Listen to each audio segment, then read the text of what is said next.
Hello everyone, I'm a realtor. And this week I'll be reviewing a topic that I've covered before, which is a real dollar comparison of current rates against otherwise good rates.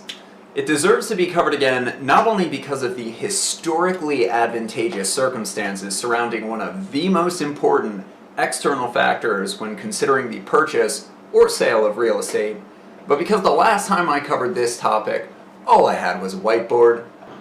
How about that? Though the information is astounding, the video was so boring, so aesthetically unappealing that no one could even get the information. Well, now I have a computer appropriate for the times and a passable home studio, so let's see if I can do a better job at illustrating the value of taking advantage of these rates while they last. I'm Austin Drucker, a realtor with Keller Williams. As always, remember to like and subscribe to continue to advance your real estate literacy. And without further ado, let's take a look at an amortization schedule on the same house at currently available rates and solid rates any other time.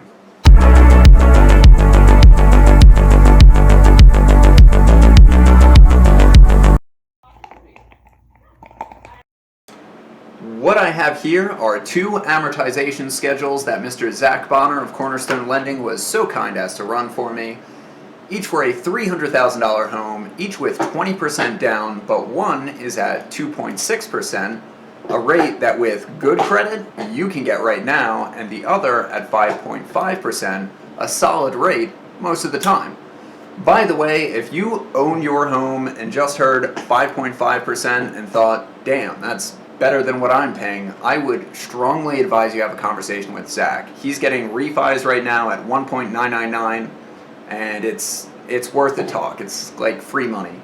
I've also included an FHA loan on a $300,000 house, just so you can see what the monthly payment looks like. And if you're wondering why is the FHA loan the most expensive monthly payment out of all of them, well, aside from only putting 3.5% down on an FHA loan, $200 of that is also going towards your private mortgage insurance.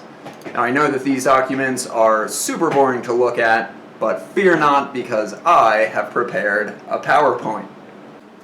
Let's get right into it. So your monthly payment on a $300,000 house that you put 20% down on at 2.6% is going to be $960, whereas at 5.5% it would be $1,362, which is a difference of $400 a month. Not only is that $400 a month more house that you can afford by choosing to shop now, but I'm also sure that you could think of something to do with $400 a month. And if you can't think of something to do with $400 a month, if you invested that money into an ETF with an average return of 9%, by the time this house was paid off, that would be almost $1 million. How about that? But we're not talking about stocks today, we are talking about the best investment, real estate.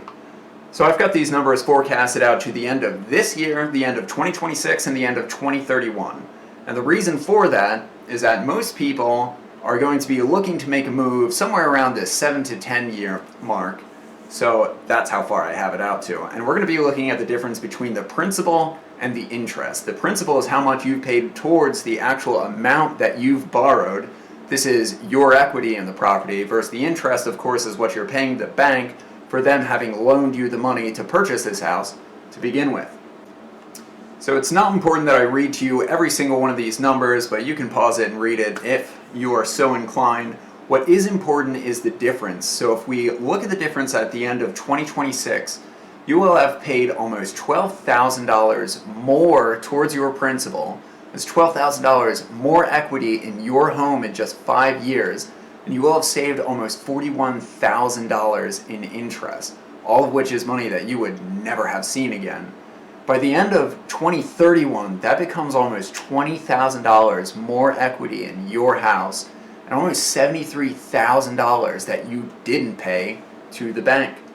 So the totals at the end of that, by the end of 2026, that's a difference of almost $53,000 in just 5 years. And in just 10 years, that's almost $93,000. $400 a month can buy a very different house, or even a very different area. I hope this has helped you to realize the magnitude of the opportunities currently available.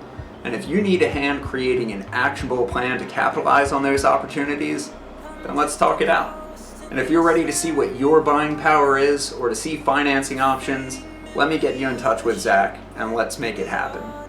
Thank you all for watching, and remember to like and subscribe for more educational real estate videos and pictures of my dog Zero, and I'll see you all in the next one.